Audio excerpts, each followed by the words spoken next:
Open the meeting, and thank you to the committee members who are here. And the first topic we're going to discuss is future audit topics. Janice, is there in something in the packet? Is there a list? Yes, if you see. Or do you want to kick this off? Share it with 6.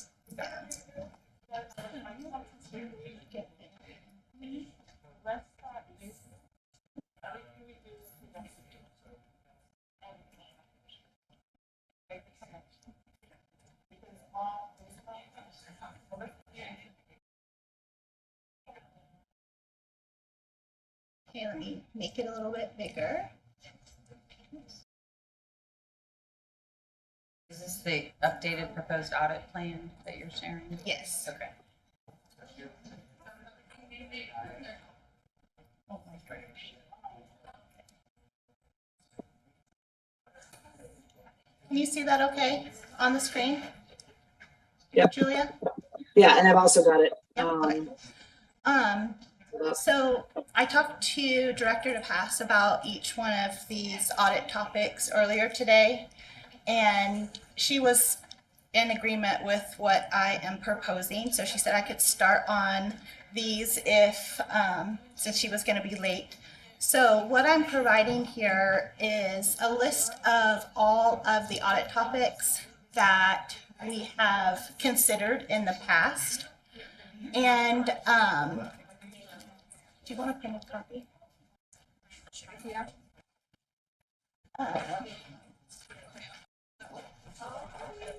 It's about halfway through there.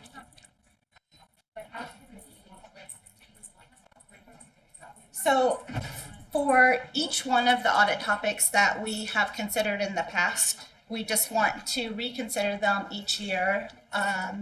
You know, whatever the reason was that we didn't select them in the past, you know, maybe it's different this year and we want to consider them moving forward. So I went through each one of the audits that have been proposed, and they are all listed here. And of the ones that are proposed, I would like to request approval for 3 audits. The first one is the school building security audit. So this is at the very bottom of that page if you scroll down here.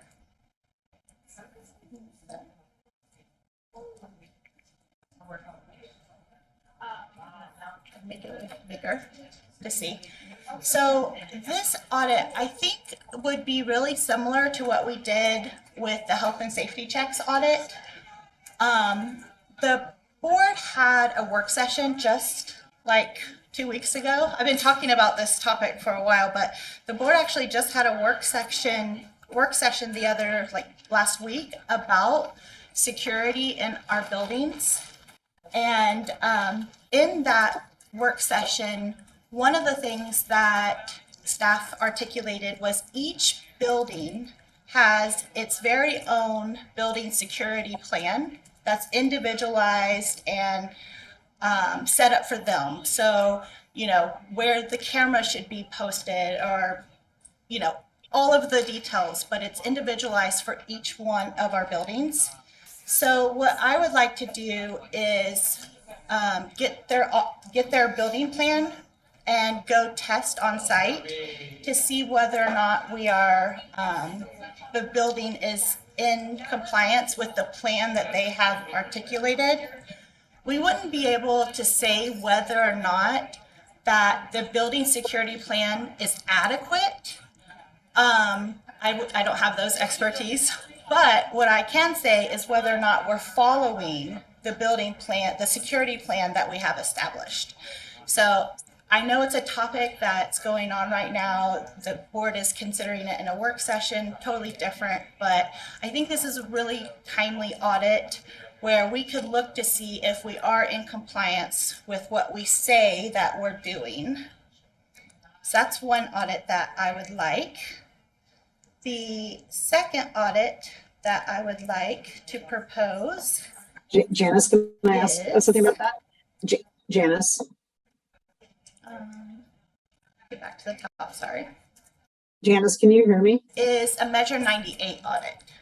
So that audit, Measure 98 is state funds that are provided to PPS specifically with the intended purpose of for dropout prevention and college readiness. So those dollars are required to be used for those intended purpose. So the scope of the audit, we would want to look to make sure all Measure 98 funds that are provided to PPS are being used for the intended purpose. So they're not funding any other program. Everything that the funds are being used to pay for is related specifically to dropout prevention and college readiness initiative. So that would be one aspect. Another aspect is this program, Measure 98, is relatively new. It's not a funding source that PPS has had forever. Director Brim Edwards, you probably remember what year this was passed, and I can't remember, but it's maybe 5 years ago. Is that right? You know, am I still muted? Oh, you're on mute. You guys have got me. We on still mute. can't hear you. Oh. I think Okay, I'm well, being. maybe it's within the last 10 years, so I know it's not brand new, maybe 5 to 7 years. But so this is a brand new, relatively brand new revenue source. And so it would be a good idea, now that it's been implemented for a few years, to see whether this dedicated funding source is making a difference in the outcomes related. So have we had a dropout prevention? Do we have a reduced number of students dropping out? Do we have an increase in our college readiness? So it's been a while, a few years that we've been getting this fund. So it's a good time to look at it to see whether or not it's having its intended effect. You should be able to hear Julia now. Oh, can we? Try again, Julia. Can you hear me? Yes. Great. Sorry, Janice. I didn't mean to ignore your question. I just was muted. So do you remember what year it was implemented? It was passed in 2016. 2016. I think it was passed in 2016. I should have put that in here. Probably But implemented in 17. Does that sound right, Julia? so now that we've had the source coming in for a few years, it's good to check in to see whether or not we're using the funds appropriately for its intended purpose, and whether or not we're having outcomes that are increased due to this dedicated funding source. Does that make sense? Yeah. Hey, Janice, I had a question about the first audit. Yes. Has that been? Have you had a sort of a preliminary conference with Molly and the security team about that, or is that more with Dan Young and the operations team? I did talk to Dan Young about it, and I actually met with each of the superintendent's leadership team, all of the members of the leadership team, and I mentioned this audit topic to them, and every single one of them was very supportive, which is unusual. So I've also kind of run it by some other people, and they seem very supportive of a school building security audit. I'm not very good with coming up with names for audits, so perhaps if you have a better name for it, but building security, I guess, is kind of what I'm working with right now. So no, I didn't talk to Molly, but I did talk to Dan as well as all the other leadership teams. Great, thank you. Then, okay, so that's for Measure 98. And then the third audit that I would like to request is a CTE audit. So the board has a goal specifically related to career and technical education. So the board has a goal to increase the number of graduating students that have 2 or more courses in the same CTE pass. So what I would like to look at is whether or not CTE offerings are being provided equitably across the school district, and how accessible the programs, the CTE programs are for students throughout the school district. So if, one school doesn't have any CTE programs and they're all at the other one or something like that, that's what I would be looking for, because access to a CTE program would make a difference as to whether or not the board can meet that goal. So those are the 3 that I would like to do, but I did include all of the ones that we have discussed in the past. And I would be happy to answer any questions about why I want to do those 3 versus any of the other ones that we've talked about in the past that we haven't selected. Can I ask a question here? On the CTE one, the goal was specifically by the spring of 2022, right? So do we know if that occurred? I did not pull that from the updated board goals. I don't know whether or not the board updated their goals. They did. They did? Okay. Yeah, 'cause I My guess bad. My point was if the board goal had been achieved, Yeah. I want to consider that. Yeah. I will make a note to make sure and look at the updated board goals. Sorry about that. Or if there was some tracking on that goal, if it was achieved, then there might not be as much need to audit. Yep. Totally. I'll look into that. I would be interested on the CTE to know, like, do we kind of what strands are at each of the schools, because they are different. And, the question is, should they be different, or are there some base ones that should be at every school?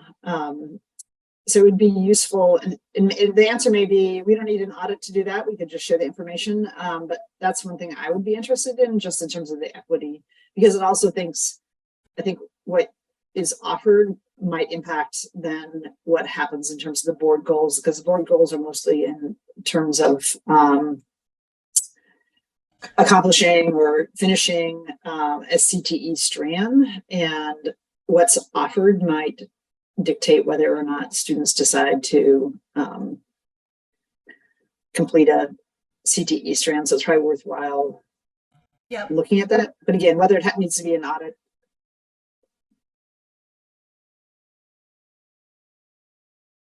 Okay. Any other questions? So, sorry, go ahead. I think these are great audit topics. My question is, and I'm not super familiar with Measure 98, but would there be overlap between the Measure 98 audit and the CTE audit? Great question. I would anticipate Measure 98 funds would be allowable to be used to fund CTE programs, but I would have to double check on that. So if there's overlap, that's a really good point. I will double check on that. Well, I think the challenge is that you're talking about 2 different things. You're talking Measure 98 is how things are funded versus program, how fidelity to CTE. So there's 2 different aspects of it. Yeah. So I'm wondering, sorry, go ahead. No, go ahead. In terms of that school security audit, I'm just wondering, Janice, if that's like best done from your office, or does it make as much sense to have, say, the facilities team do that sort of thing? Right. So the idea behind having our office do it versus any other office is that we're independent and we don't have a motive, so we have the ability to, report on what it is actually in the buildings, and wouldn't have any, objectivity reasons to not report what we actually see. So it would, if facilities were to go do it, we always assume the best about everybody, but, there is a risk for their independence and objectivity, which is why the Office of Internal Performance reports directly to the board as opposed to management, because the facilities department reports within the school district and doesn't report out to the board. Does that answer your question? Yeah, definitely. It does seem to me like looking more at CTE funding and the Measure 98 funding seems like seems like the highest and best use of your office. But yeah, absolutely. I understand the need for school security. I think that's really important too. Okay. So we don't have to make a decision on it. What I think I'll do is I wrote down the questions I need to update the board goal for CTE, and I'll double check potential overlap with Measure 98, and I'll come back in our next meeting and ask for an approval, if that's okay. Okay. No objections?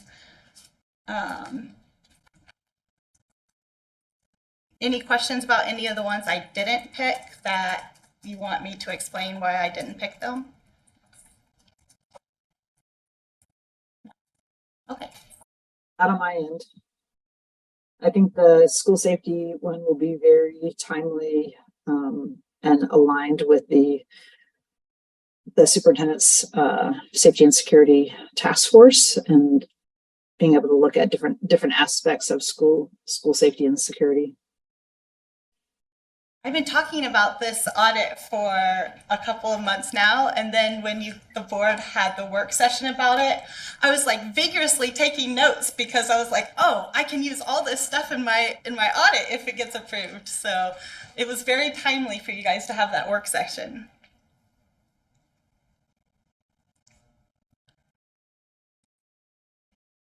Okay, well, that was really the topic that Michelle, our director to pass, mentioned that we could start with. So, you want me to keep going without her, or wait? I mean, the committee can't make a decision or vote on anything. I don't see anything they're voting on. Okay. Have you heard from her at all, Kara? Anything else? Actually, I think one of the things, and we have to wait till Michelle gets there, but I do think and our policy requires that the audit committee make a recommendation to the full board, and the full board approves the plan.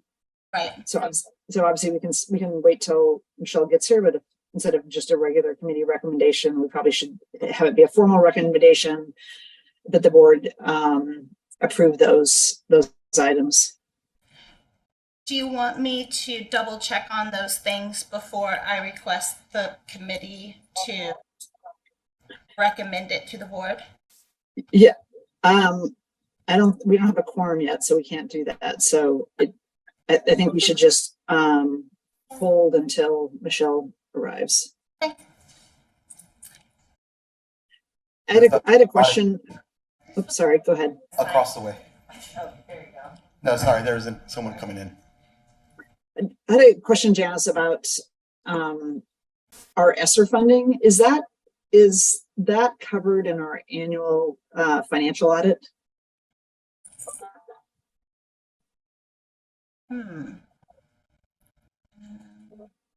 mean, it's certainly at some level it is included because they would test our expenditures. So if we expended the money, then, but I don't know if there was an audit of those funds specifically, but I think I can look it up. So they would all be under special revenues. Yeah.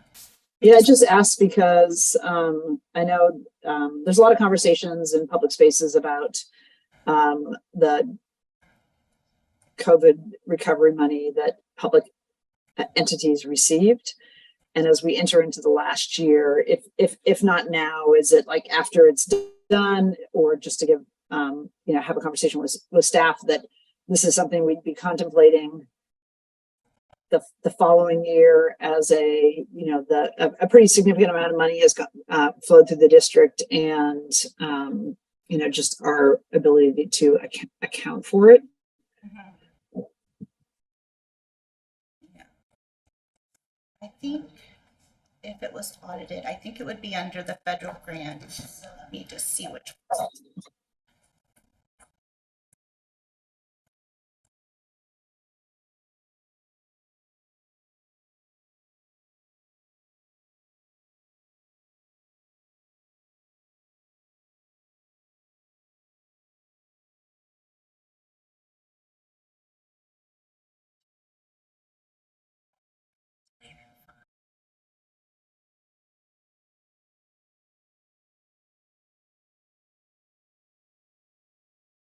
I want to stop. Sorry.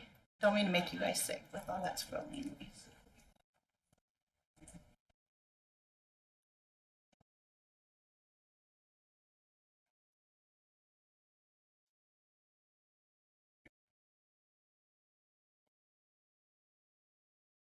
So they audited the child nutrition cluster, Title I, student support and academic enrichment programs in the Education Stabilization Fund. So they didn't do a direct audit of the ESSER funds specifically. So if you would like me to look into that and get back to you, I can think of something for that.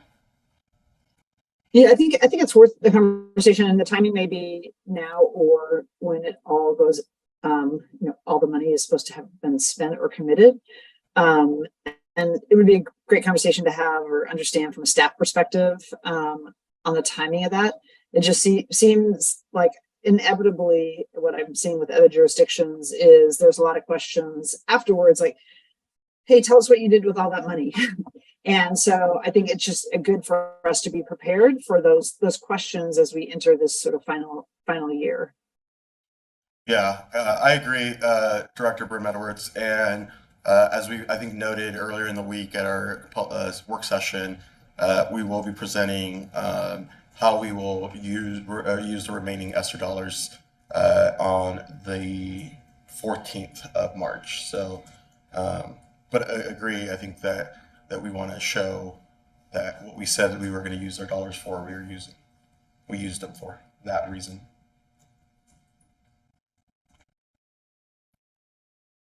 Well, I will pay attention to the work session, and if the question's answered, great. If not, in our next audit committee meeting, I will be prepared to talk about it. If that's helpful?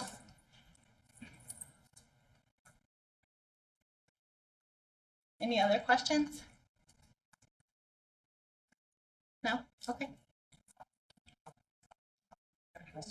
Oh, sorry. I'm wondering, since we can't really make any recommendations or any major decisions because we lack a quorum of board members, are there some things we can maybe re-examine before presenting? So sorry. Well, the timing's perfect. We just are wrapping up on discussion about audit topics. Fantastic. Yes. Can we maybe re-examine something around school safety and stuff like that? Because that's in every student's mind at least. For example, how do we ensure school safety without? Because I know a lot of this might go into policies court, but I would think we can maybe take a look at the procedure. So we would look at the security procedures and how they are in compliance with them if we do the school security audit. Yeah, we would look at their security procedures. But if you are talking more about incident response, that would not be covered. Okay. So there's incident response policies and procedures, and I know that was just talked about a little bit in the work session that the board had, but that would not be what we're looking at and what I am proposing. What I'm proposing is looking at the building security plan. So like a couple years ago when we started coming back to school post-COVID, we did something very similar where we got each school's building plan, where each room was, what rooms are they allowed to use? What is the capacity allowable for each room? And, you know, are the desks 6 feet apart? So we went on site and double checked compliance with each one of the elements. So very similar to that is what I was thinking for the building security plan. Does that answer your questions? Yeah. Okay. So, just are finishing up this one. So since Michelle's here, do you guys want to approve the 3 that I have requested to go to the board for approval, or do you want to wait for next meeting? So that was the Measure 98 school safety plan, which you were just discussing, Yep, and then the CTE. yep. Okay. I'm good with moving us ahead. Yes. Charlie? Yes. I don't even get to vote. Yeah, you're a committee member. Oh, interesting. Yeah, what is your vote? Yes. You agree, okay. And I do too, I think these are great. Okay, so this is what we just talked about. And then, Christian, you get a vote too? Yes, and I'd be happy to move forward today. Okay, Okay, okay. so, So we'll move these 3 topics to the full board. okay. So I will put that into a resolution and get it over to, Roseanne, and she will work on getting it presented to the board for approval. Okay, so, do we want to start back at the top of the agenda now? Yeah, and if Okay. we could just do quick introductions again. I apologize, I'm late. I miscalculated the ride back from Beaverton, so I think this is maybe my first or second time being late in 3.5 years. I'm very embarrassed about it, so, should we start with Kara? Hi, yeah, Kara Bradshaw, Executive Assistant in the Board Office. Janice Hanson, internal auditor. Michelle DePass on the board and the chair of this committee. Kate Wilkinson, Assistant General Counsel for the school district. Charles Weber, District Student Council member. Caroline Zavikovsky, community member. Emily Courtnidge, Director of Purchasing and Contracting. Jonathan Garcia, Chief of Staff. Thank you all. Thank you so much. I'm so embarrassed, but the sun's out, so we'll try to just move forward quickly. So thank you for that. So we're on item 2, discussion about the bond auditor and financial statement auditor contracts. And Jonathan, did you have some updating on that? Yeah, thank you, Chair DePass. So on the bond auditor, I just want to name that I think there's a question about the 2020 bond particularly, and I can share with you that our existing bond auditor has begun to assess the 2020 bond. And so they've begun an initial assessment, and that's going to be right now we're in management is responding to the findings of the audit for both 2017 and 2020. So the bond team really worked to ensure that the integration of the projects. So 2017, 2020 bond. So the same organization. Now I understand, there's questions about whether or not there's a possibility for, to open up an RFP of some sort. Obviously, we've amended the contract so that the organization can continue. One of the things that what we recognize is that it's a niche market, right? It's a niche a field, particularly when it comes to bond audits of large entities. And so I believe this organization is based out of California, right? Because we don't have much of a local, the local There's no way. industry is smaller. On the financial statement audit contract, you received an email communication on February 3rd, I believe, from our CFO, where he highlighted, his request to stay around one more year, to do one more year extension with our existing auditors, I can tell you that, and there's a lot of reasons, as you know, during the pandemic, particularly, we lost a lot of our finance staff and a lot of our budget staff just with new work cultures where folks are working remotely and can find a full remote job for the same. Anyway, so Or they can we move are to Hawaii. right. So we're picking up. So right now we're feeling really confident building our infrastructure there, but we really need a year to make sure that we can be in a position where we can open up an extension. So we'd like to extend the RFP with the current financial statement auditor, and again acknowledging that and Janice will say this, the best practice is that 3 to 5 years you should change auditors, whether it's the organization or the team. We have done that for the financial audit. So the principal, the main leader of the current financial audit was new last year. So, and this is an organization that we've worked for 10 years. And so every, 3 or 4 years is when we change. And the staff that is running the operations are pretty new generally. So, but the leader is new from last year. Okay. So just to clarify, we basically, all the people are new, but we don't really have to change up the contract that much, which avoids another slew of headaches. Correct. I mean, I would say the recommendation, I would turn to our auditor experts here to talk about the benefits of having a new team and the importance of that. Yeah. So it is really best practices to change your external auditor on a regular basis. However, for government entities, there's no requirement to do so. Private companies are required to do so.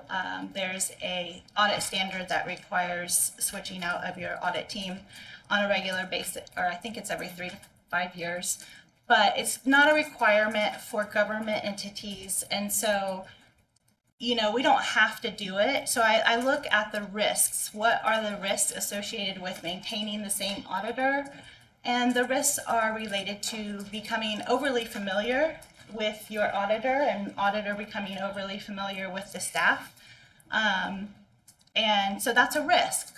But if our finance team has changed, we do have, our CFO has only been here 2 years, I think, and I know some of the other staff in our finance department are new. And if we got a new auditor in charge of our audit from the contractor, I think that reduces the risk associated with overfamiliarity with the auditor and the finance staff. So, that's the risk. It is considered best practices to change it, but if you mitigate the risk, you're still achieving the overall outcome. I agree that specifically with the bond audits, that is a niche market, and that audit firm is from California and they specialize in this, and they do bond audits at multiple government entities. So they have experience doing bond audits, not just ours, but other government bond auditors, which is really good to have that kind of experience in your audit team. So I think they're, if we have amended the contract to include the 2020 bonds because they weren't originally in the contract, but if it has been amended to include it, I think that probably is okay. I don't have a particular concern.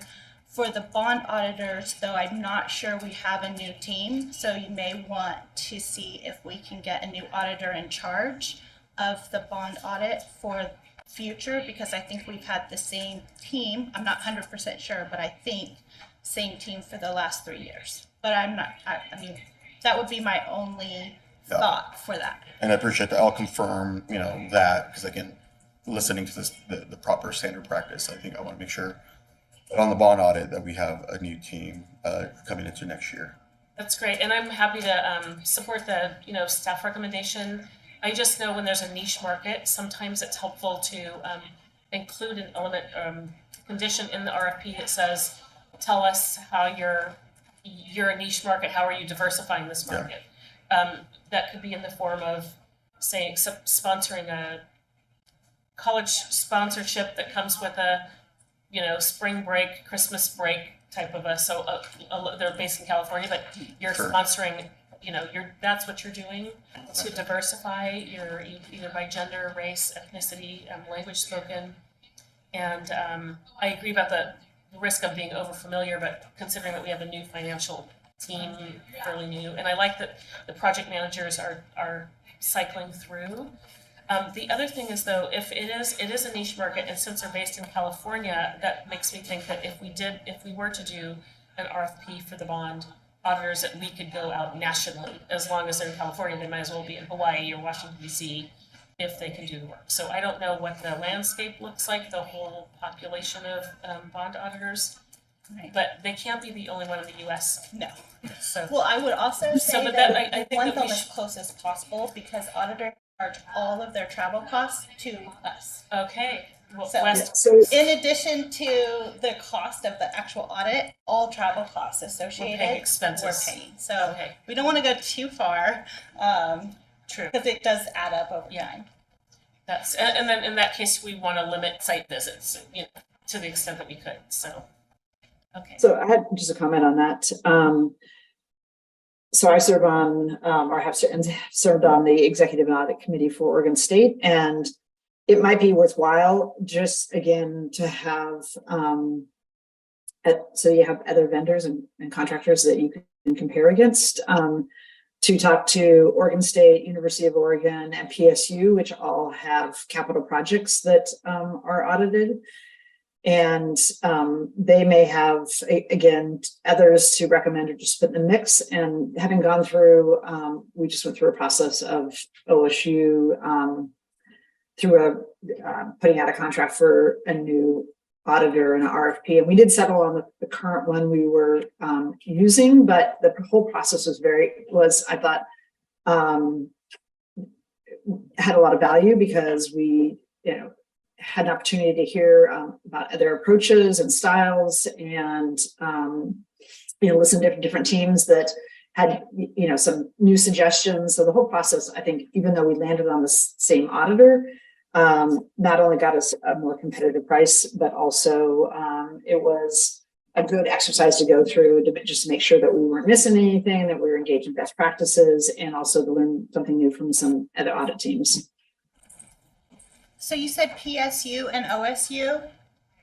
And university. And U of O.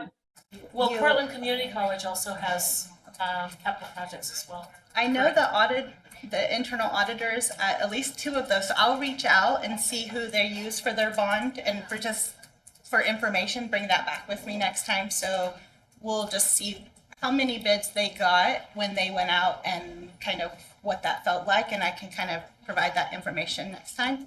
Is that helpful? Yeah? Okay. That's great, thank you. And then before you got here, Director Pass, there was a question about whether the ESSER funds had been audited. And I was able to confirm that yes, they were audited by TKW in the Portland Public Schools SEFA, SEFA. SEFA, S-E-F-A, the SEFA. I just pulled up the SEFA and it didn't show that I it, just saw it in here. oh, There's language in here about ESSER. okay. It's like page, you can start to see that in page 8. There's sections in there. There's ESSER 3 in there. American Rescue Plan Elementary Secondary Relief Fund at 73 million. So if you scroll down to page 11 in that same report, you'll see there's the list of the programs that were audited.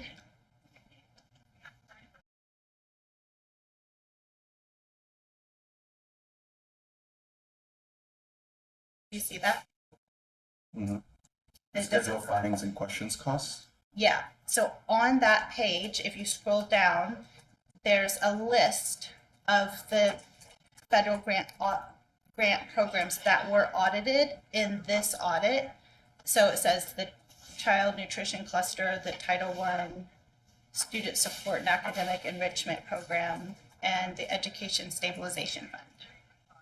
So maybe they did some work on ESSER, but it wasn't a program that they audited fully for compliance. Okay. Does that make sense or no? It doesn't, but we can, Okay, we'll chat about it later, but I will look into that also.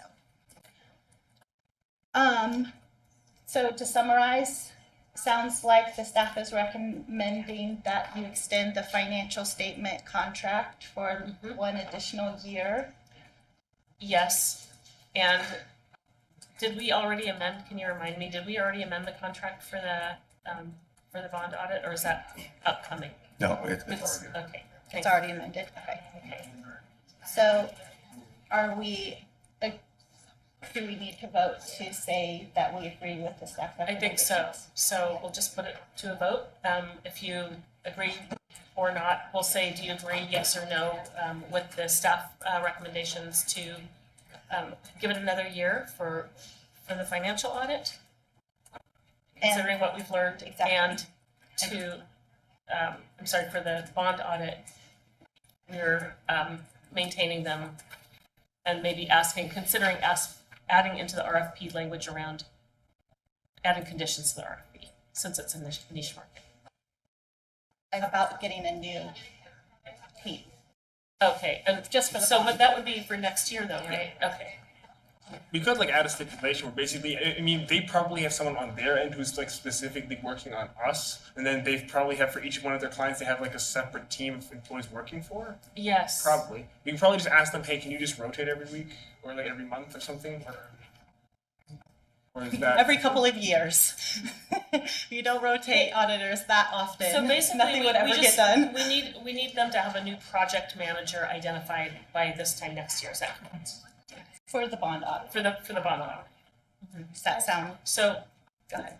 are we, Can I ask a yes, quick question? of course. In your summary, so it sounds like the extension for the financial auditor would be 1 year. Is there a time limit on the extension for the bond auditor before it gets revisited?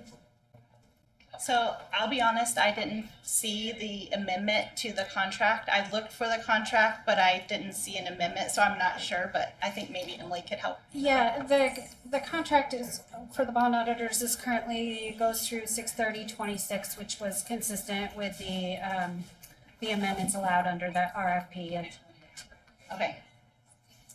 So we won't have to think of, and the 2020 bonds are identified, so we don't have to think about that contract again for renewal until 2026.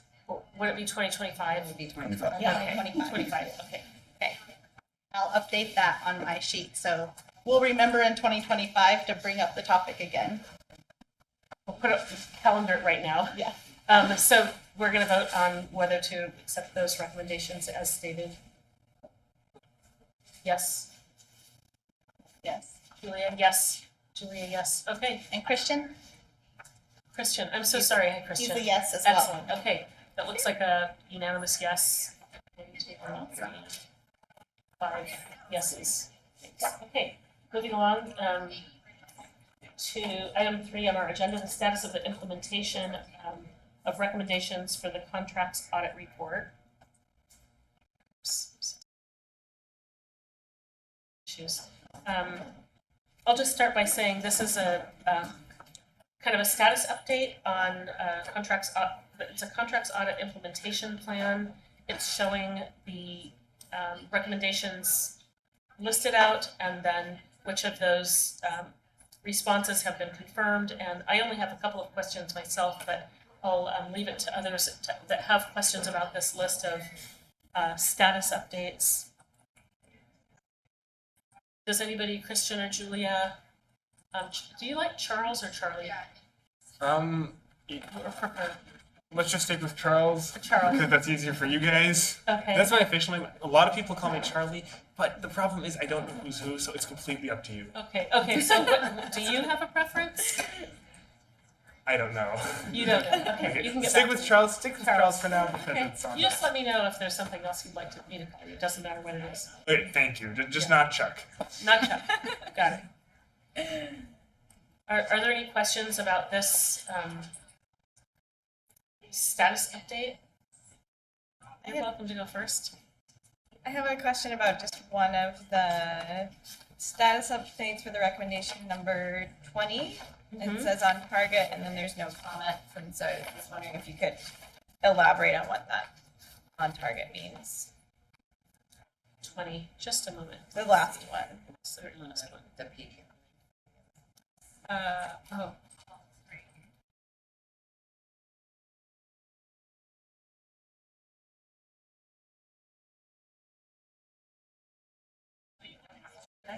So the recommendation is to address the Secretary of State's audit call for increased transparency and oversight for the district's contracts.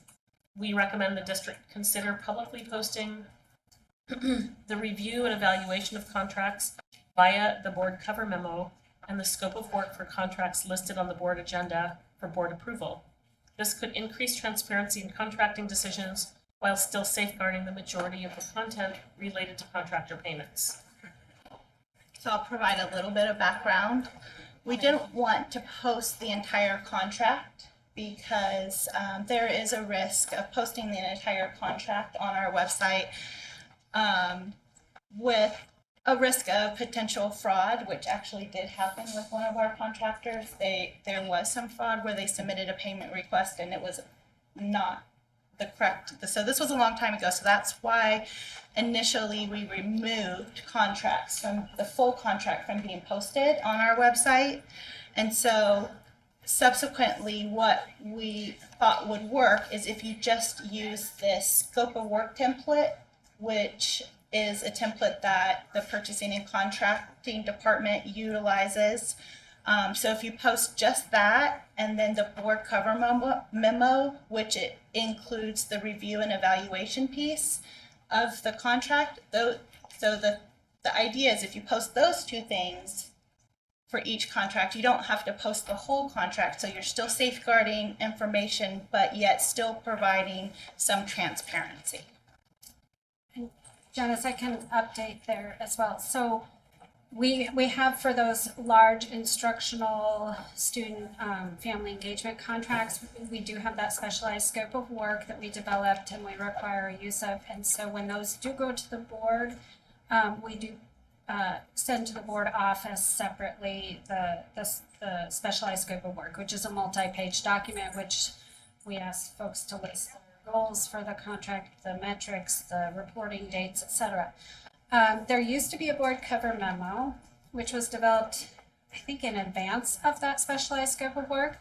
And then what we realized over time is the board cover memo that also went with the contracts was very repetitive of those things that was in the specialized scope of work. So eventually, leadership asked that we kind of pull back and not have repeat ourselves and just post the specialized scope of work for the public. So that's our current practice. So the specialized, from my understanding, the specialized scope of work does not include a review and evaluation of the contract's performance, prior performance. Right, because that's not something you would put in a current contract with a contractor, and not every contractor we enter into a contract with, we even had a prior relationship with. Yeah. So we did talk about, we do use the RFP process though, and part of the RFP process is to look at past performance if they have been with us in the past. So when you say performance, is that around the goal setting or what measures are being used? What metrics are they using to identify whether they've been successful or not?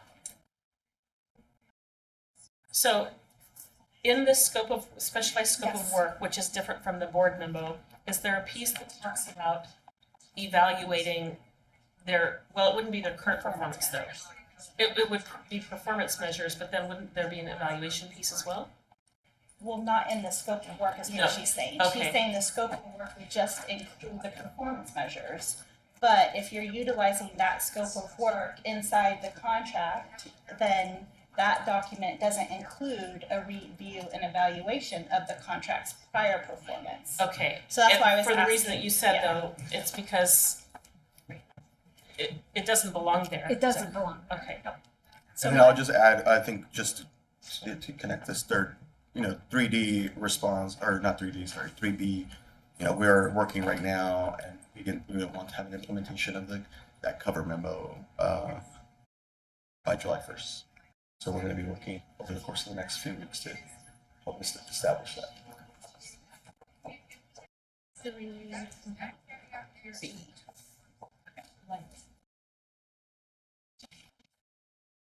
So my follow-up question is, if we're using, so I went into Cobblestone to see whether or not the review and evaluation was updated or included in Cobblestone, which is our new contracting software.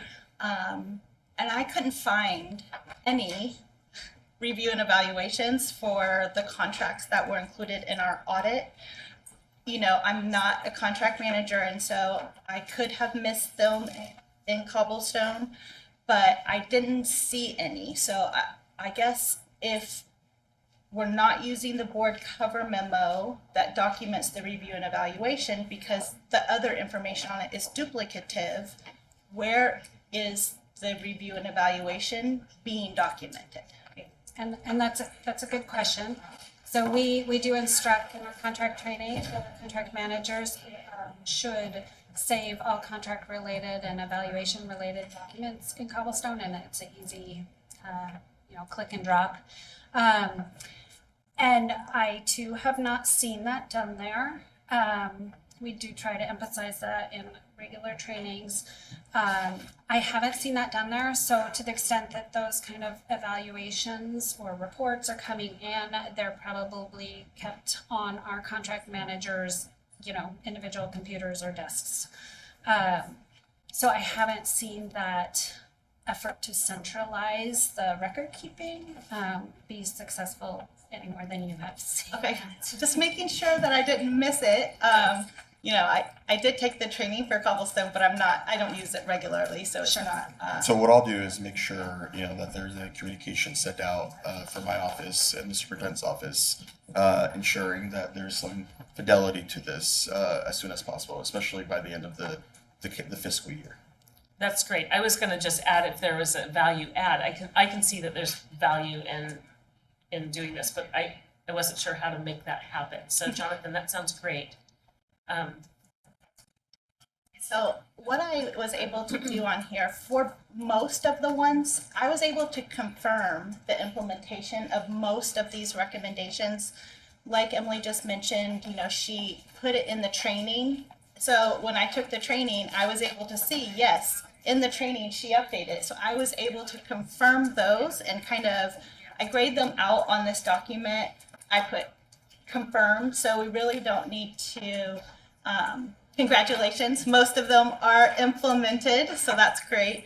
But for the ones that are not implemented, it sounds to me like by the end of July, those will be implemented. So perhaps we could do a follow-up after, in the fall. Sounds great. Okay, I'll put it Okay, on great, there thank you. for. Okay, so that would cover, that doesn't cover all of these. I had just a question on two of the ones that weren't completely confirmed. And it was item 3 about developing and implementing internal controls that ensure a thorough and robust review. And your comments, Janice, please provide a copy of the completed contract performance evaluation for the following contracts. It's got Open School, Self-Enhancement Inc., and Latino Network. That was the one I had a question about. And then the other one was, I believe, let's see, was number 9. And I don't know who speaks to this, if it's Emily or Jonathan. Recommend that the district management develop and implement internal controls that ensure contract management responsibilities are being performed. And I think that's what you just said, is that would cover, Yeah. that would, your memo would cover number 9 as well. Yeah, and I think I'll just know, again, across, and Emily, again, I think it's similar. I would bring up the conversation that we had recently this week about safety, or a couple weeks ago about safety, where I think we have a lot of the protocols and systems in place. It's if the humans are not, if there's no Talking fidelity to about. it, right, then we have a challenge, right? So you can build all the protocols, the rules, and if nobody follows them, So again, so right now, one of the things that we're really trying to do, is lean into this conversation about accountability from the lens of, what are the supports and what is the standard operating procedure that is in place. So when you first walk in to this organization, you have your rule beyond the training, right? Because the training is like, you have to do this as part of your Yes. thing. But to be fair, I think a lot of folks just kind of, because there's 20 that we have to do, folks do that. So like, how do you reinforce it over the years? It's not just at the beginning of the year. So Yeah. wanting to reinforce that for sure. And I just also want to appreciate Emily, your office for like implementing this stuff, and you do the you lay it out, but aren't necessarily responsible for chasing people down to make sure it's done. So I can appreciate that. So to speak to your question about number 9, Yes, number 9. if you look at number 17, that recommendation kind of is in the same area. So it is to develop and communicate oversight of contract management responsibilities, including how performance of the contract management responsibilities will be evaluated. To achieve this, we recommend the district consider updating the position descriptions to include contract management responsibilities and include the evaluation of the performance of those contract management responsibilities in the contract manager's performance evaluation annually. And you can see here that the district kind of disagreed with wanting to do that one. But I feel, and which is fine, I have no enforcement authority, I'm just giving you some recommendations of what I think, but until it is my opinion that if those contract management responsibilities are not included in your position description, and you have a position description that's got tons of responsibilities, it's really hard to hold somebody accountable for ensuring they're doing those contract management responsibilities when they have a position description that doesn't include contract managing responsibilities. I'm just going to say, I see Sharon in the room, I've seen position descriptions that say, and all other duties as assigned. And or assigned, yeah. Does contract management, I think that it'd be good to put a fine point, make it very specific within that. And I don't know what the constraints are, but would that fall under all other? Let's not put her on the spot. Never mind. I am not familiar with the thinking behind the partial disagreement. So Okay. I can lay into, so Maybe there's that's a discussion that needs to right. happen first. Right, so without knowing what was the basis of the question or concern, Mhm. it's hard for me to weigh. Yeah, okay. So perhaps we could circle back to that one. Yeah, but I will say, right, the job descriptions are should contain your major job responsibilities, and there's always things that you're responsible for that aren't contained in those, right? Yes, So, there's always that, but they it's should have specificity. not in my job description, but it Yeah. needs to be done in 20 minutes, so you do it. Just being a team member. Yes, Okay. exactly. All right. I wouldn't mind like circling back, in a few months just to find So out in where the fall, that's. so in if the they're fall, gonna that's update great. by January or by July, then I'll go in and confirm which ones I can, and then in the fall, we'll come back with whichever ones Okay. are outstanding, if that's okay. That's great. Julia or Christian, did you have any comments or concerns? So. Okay. Anybody else? Charles? Are we ready to move? Yeah. And I just want to go back to this, Esther, because I got clarity, Janet. Okay, So go I ahead. want to make sure, since Yes. we're having a public meeting Yeah. here. So 84,425, which is the Education Stabilization Fund that was audited, that is the Esther. So if you look at So again, if you go back to that page, page 8, above ESSER, you have the Education Stabilization Fund, which includes the 3 ESSERs. So there's ESSER 1, 2, and 3, and the ARPs as well, the ARP 1 and ARP 2. And so that's all clustered under the Education Stabilization Fund. Okay, what page is that again? 8? 8, bottom of page 8. You start seeing it at 8425P. So all the 8425 was audited.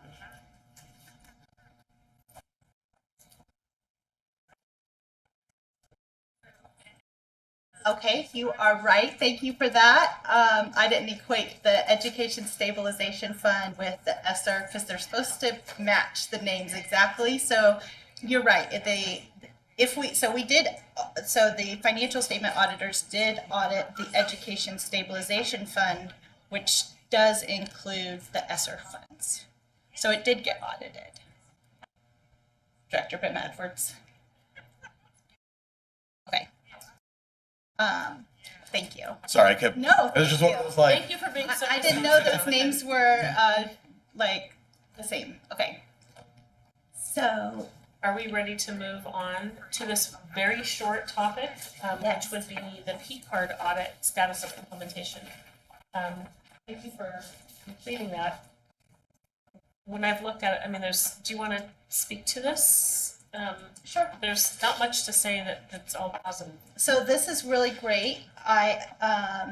All of the recommendations I was able to confirm that they were implemented, which is so nice. So congratulations. Congratulations to you and your team. Yes, like they're all confirmed and implemented, and I even got a call from this year from one of Emily's staff members to ask me a question about something. So I know that they're working on it and they're following implementing the recommendation. So it just makes me really excited whenever I get a follow-up call like a year later saying, "Hey, what was this?" And so that really gets me excited. So I think it's great that you guys have those all implemented. Any questions about any of those? Now, how often would you do a P card if you had to repeat this in a few years, or is it 5 or 10 years, or is it low on a total column? Where would it fit in a schedule? I would put it low for definitely not for 5 years, Okay. Yeah. Just at curious. least. If there was any significant changes in either the policy or procedure or something like that, then maybe we could look at it again. But we don't really audit the same topic regularly, so I do try to keep in mind the longevity of an audit. So ideally, we don't have to follow up that often. But if there's any significant changes or concerns, but I'm really happy with what they are doing now, so. Yeah, and it looks like, it's good to see everything confirmed in that final column. And also just speaking to the number of recommendations, it looks like there were 13 altogether, so literally thank your people for that. It's great. Okay. So, do we want to put this in the comment? Our next item, sorry, I'm toggling back and forth here. The next would be the Office of Internal Performance Auditor Annual Report. Oh, okay. Let me open that for you guys.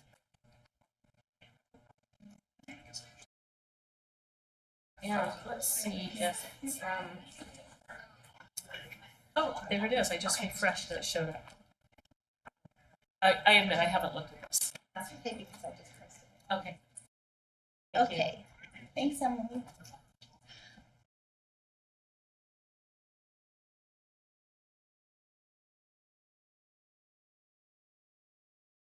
This is fresh off the press. Yes. Share screen. And will you then walk us through some of the high points? Yes. Okay. So when I first came to PPS, it took a little while, but we talked to the audit committee about key performance indicators, like how do you know whether or not the Office of Internal Performance is doing a good job. So I proposed some key performance indicators to the audit committee, and those were approved. So this is the first year that I'm kind of reporting out to you guys on that.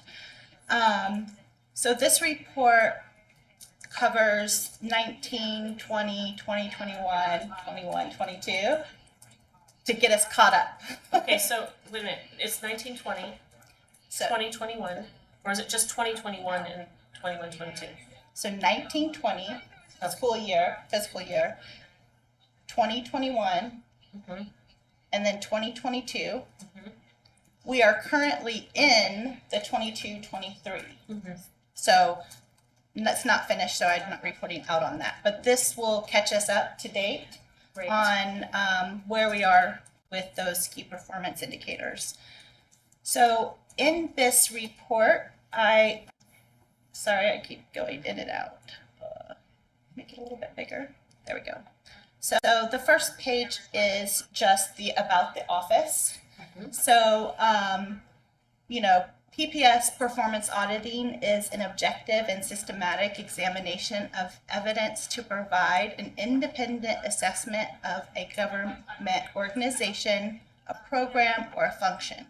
The goal of our audits is to improve program effectiveness, improve the equity of service delivery, provide useful, objective, and timely information, it's a very long sentence of all the things that we're supposed to do, but we're supposed to strengthen administrative and management system and controls, facilitate decision-making by parties with responsibility for overseeing.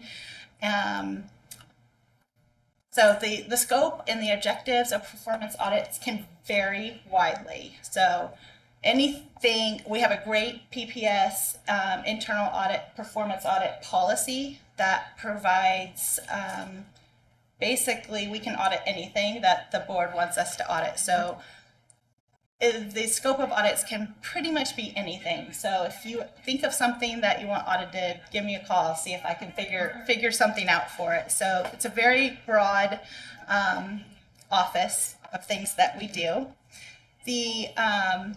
So our office, which I call OIPA, so the Office of Internal Performance Audit, we report directly to the PPS board and the audit committee. And this reporting structure is established to ensure that OIPA remains independent of PPS management. So that's really important. For audit standards, we adhere to GAGAS, Generally Accepted Government Auditing Standards, and it's commonly referred to as GAGAS or the Yellow Book. And I should have put the Yellow Book picture in here because I normally do, but it is just a yellow book, which is why it's called that. So to meet auditing standards, we're required to do 80 hours of continuing professional education every 2 years. It's a lot of continuing education requirements, but we do them. So do you do that 40 hours? 40 hours a year. So we try to split it up, yeah. But Does that include 80. conferences that have sessions? Yes, so if we go to a conference, as long as any training that's provided at the conference is certified for what we call CPE.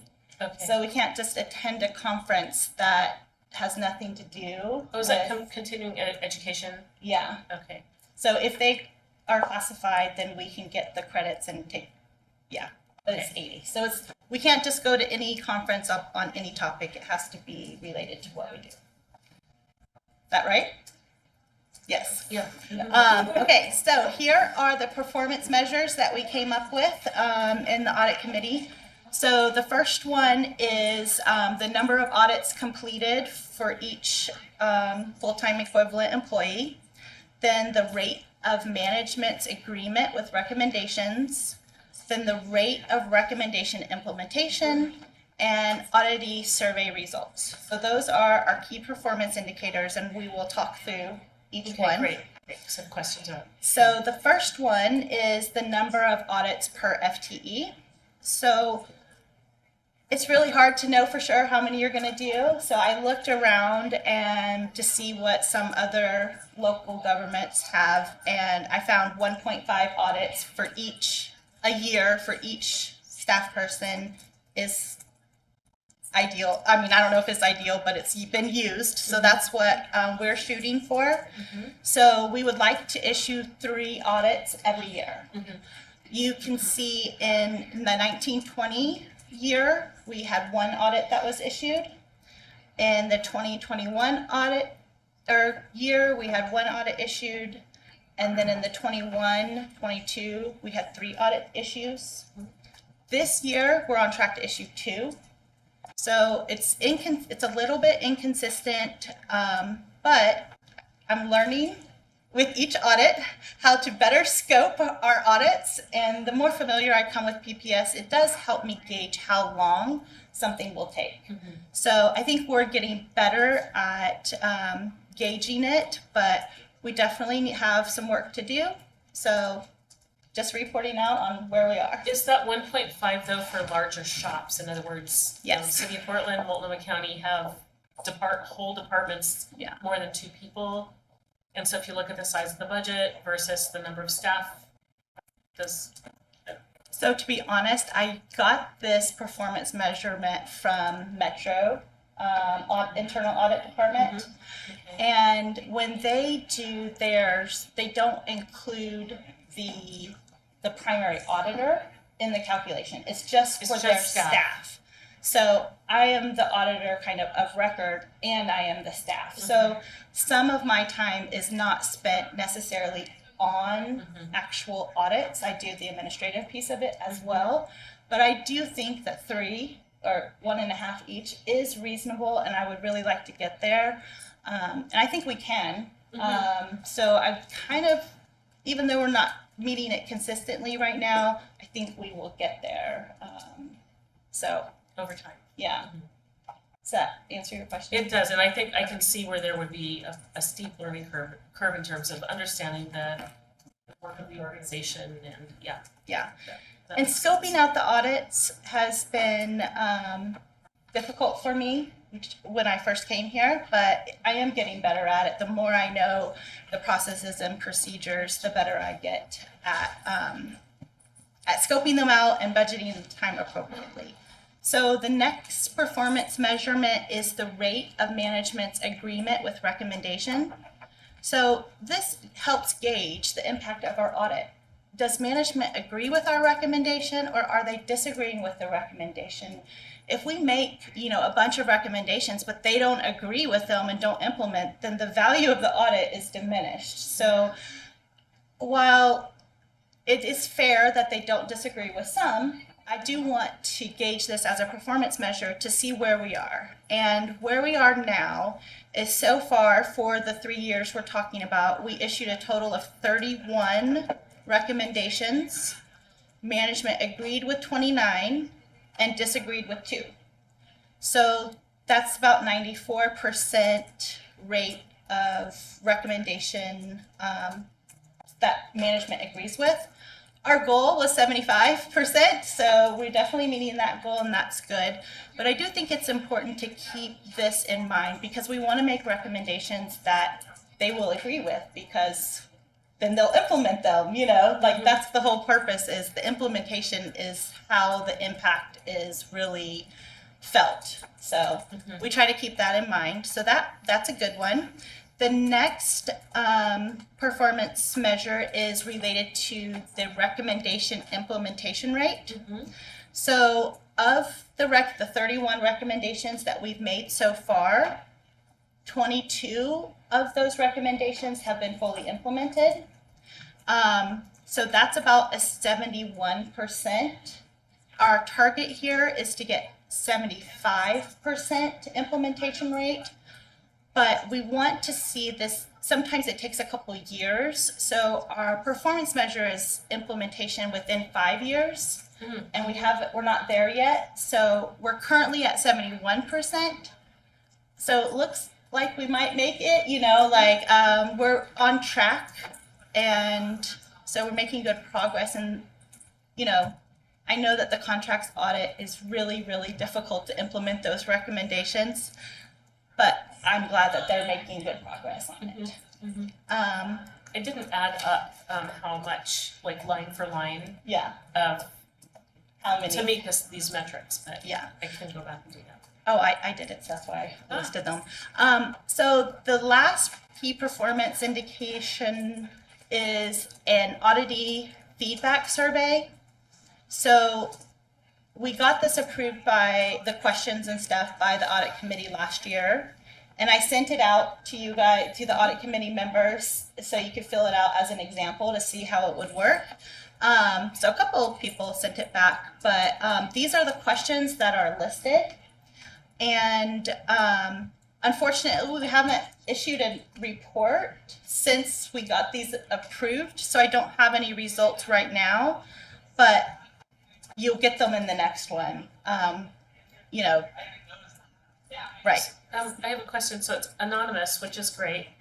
It's kind of like a customer satisfaction Yep. survey Yep. type. And I like that you have some open-ended and multiple choice.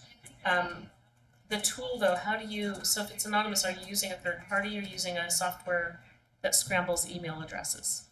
Well, I'm gonna have to defer to Mary Catherine if you're still here and could unmute yourself, because she figured out how to make it anonymous. So I'm gonna let her answer that. Hello, Mary Catherine, thank you. Maybe.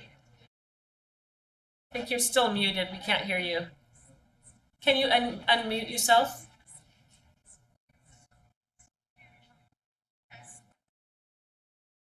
Okay, well, so my understanding is like a Google form of some sort, and the way it's received, it doesn't identify the email address.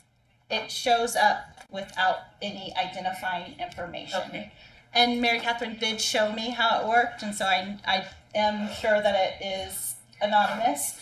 But one of the things that we do put at the end, one of the last question, is whether or not the person filling out the survey would like to be contacted to discuss the results, either by our office or the chair of the audit committee. And if they would like that, then they can put in their contact information. So they do have the option to identify themselves if they want to be contacted, you know, because the chair of the audit committee is really my kind of direct supervisor. If they want to talk about any concerns they might have, it's good to have an option to reach out to somebody. So that's why I threw that in there. But And then do you have an idea what the response rate has been for your surveys? we haven't sent any out yet. Okay, Yeah. because I'd like to know that number once you figure that out. So we didn't establish, when we kind of set up the questions, a target expectation related to where the feedback, you know, what we were expecting as a feedback result. Do we want A response all of rate. them to say excellent or good, or, you know? So because this is the first time that I'm using a questionnaire like this, and I really made up all the questions myself. I mean, I looked at some other surveys to kind of get some ideas, but it's the first time I'm using it, so I didn't establish a target at this time. I'll just provide the results, and when we see the results, then we can take another look to see if there is a performance expectation that we could kind of tie in there. But I have to get some results first, so I need to get my reports issued. And then, I mean, in some surveys, you're really looking at, so there's not applicable all the way to excellent. And so anything in the good or excellent category could be considered successful. Right. It's good that you have an odd number here, but so when you add in those two categories percentages, that would be your rating. Yeah. And that's what you'd want to set your target at, what those two are together. Okay. Well, let's get a result in and see, Okay. and then talk about setting it once we see what it looks like, if that's okay. Okay, and also, okay, we can do that. It's also like scientifically, you want to set a goal first and Okay. not advertise it, and then send the survey out. And then you could test your own, Yep. test yourself before maybe making a metric out of it. Okay. Just maybe think of a number in your head Yeah. and see what happens once you get the results. Okay, I will work on that. Okay. Coming up with an established. Like, is it 40% or over? Yes. And if not, you know, maybe you might have something to say about that, but, Well, I'm pretty sure that everybody's going to report excellent. hey, well, No, I'm just kidding. You know, I think it depends on how long after we issue the audit report that I send them the survey, and is how the responses may come, because sometimes right after we issue the survey, people are not super excited. But over time, like if you ask Emily, looking back at the purchase card, P-card audit, she would probably at this point rate me excellent on everything. Well, I don't know for sure. She's not here, so we'll assume that. But, you know, if I issue it to her right at the end, when yeah. It's She'd be sometimes like it's Janice hard. again? yeah, so Okay. I do think that this is an important metrics, especially because I report to the board. So I think it is important to make sure that auditee feedback is considered. I think it's really good practice. Yeah. So those are the performance measures that we have agreed to so far. Hope we'll keep reporting out on these, and in the future, if we need to adjust them, we can talk more about it. That's everything I got for the annual report. Excellent. So, Thank you for that high-level kind of yep, overview of those, key performance indicators. yes. Excellent. Okay. I believe, let's see. We've already brainstormed future Yep. audit topics. We've agreed on those 3. So I OIP can, status update Yep. on the Open discussion of the budget request. yep, open those.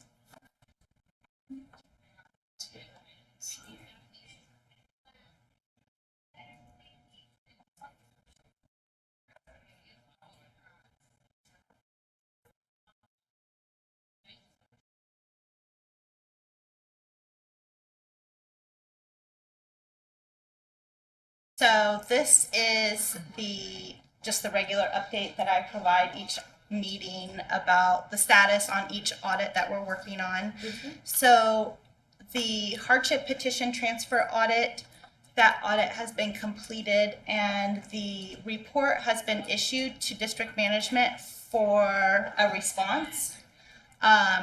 Unfortunately, I didn't get it to them in time to get their response back, but for this meeting, but their response is due on the 10th of this month. So I'll have the audit prepared, completed with the management response for our next meeting in April. And I'm really excited to report that a PPS parent reached out to me when they saw the agenda and said, hey, I thought we were getting the report this time. And so my I know goodness. that people are excited about this report, and I'm excited to report on it also. But I didn't get it in time for today, but it is issued, and we will have it for the next one. So our next meeting, by the way, is April 6th Yes. at 4. You should have it in your calendars. The next audit that we're working on right now is the Student Body Activity Fund. So we are currently in field work. We have selected 8 schools where we will go out to the actual schools and look at their cash handling procedures. So those appointments with those 8 schools have been confirmed, I think next week or the week after. So we're getting really into the field work. We do anticipate that audit report will be ready for the audit committee meeting in June. So June 29th is our last audit committee of this year, and I do think that report will be ready for that meeting. The other audit that we're currently working on is the English language development audit. English language learners. Yep. So ELL or ELD is used interchangeably. Okay. So Development. yes, Okay. so I'm not sure what's the most appropriate one, but they are interchangeable. So I kind of started this audit in December, and then in January I got a little bit behind, so I took a break from planning it. But as of today, I'm now caught up on everything that I got behind on. So it's like this huge burden being lifted, but that is we'll be working on that, planning it, getting it going right away. So that's what is currently approved, and that's the status on each one. The other activity, just for discussion, is related to the budget request. So our budget is included in the board's budget, and so I provided my budget ask to Roseanne, who is the responsible budget holder for the board's budget. But I wanted to show you what I have also, so bear with me a second and I will open that. Maybe.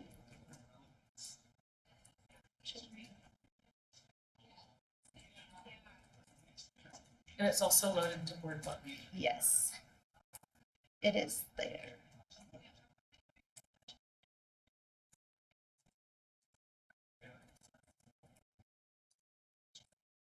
While you're looking for that, I have a hard stop pretty soon.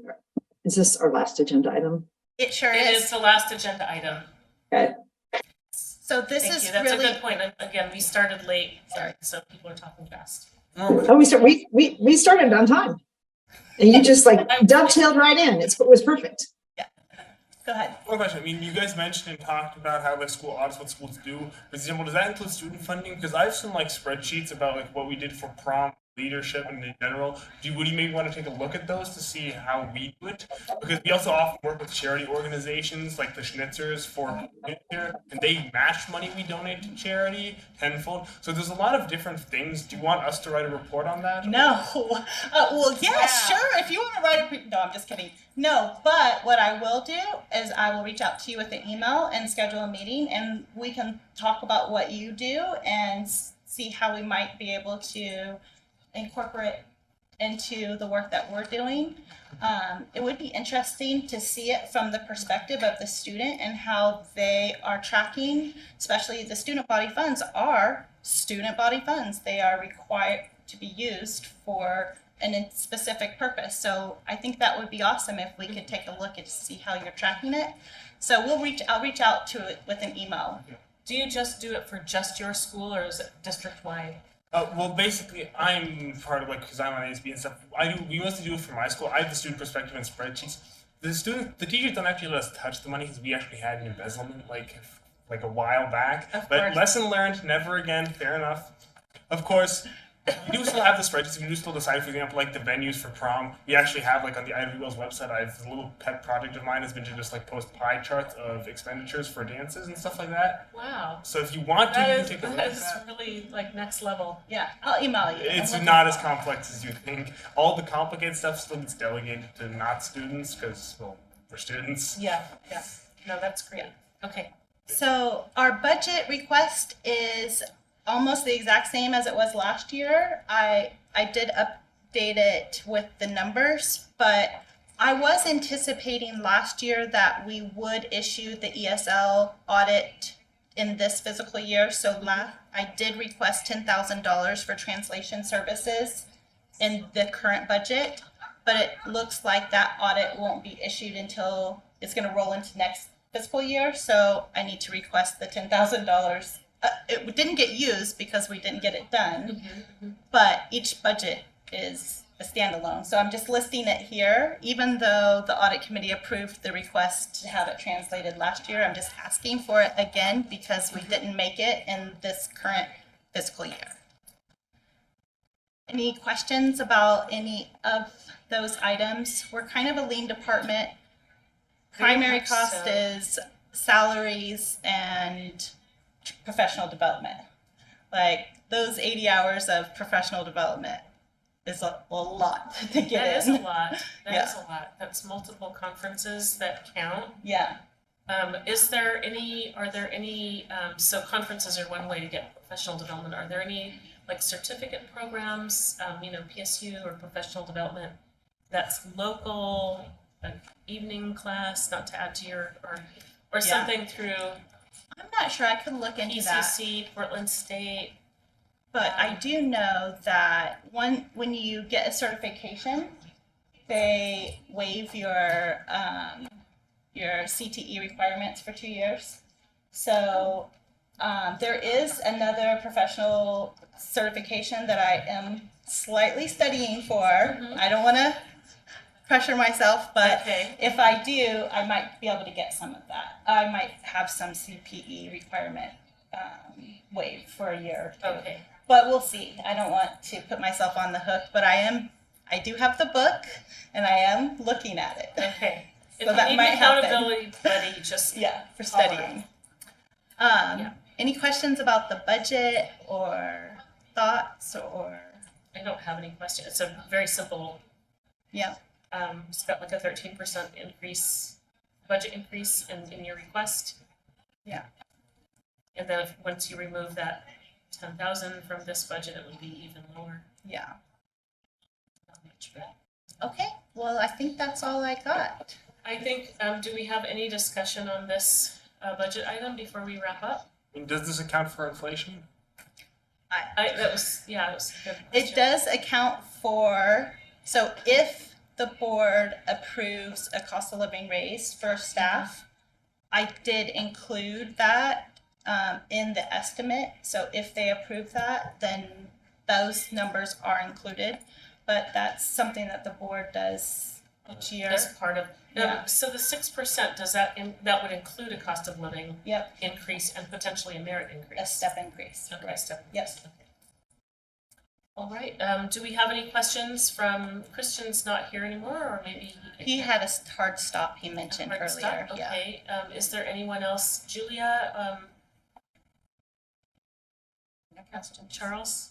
I'm I'm good. good. Okay, I think we're adjourned then. Wonderful. Thank you. Thanks for your input and questions.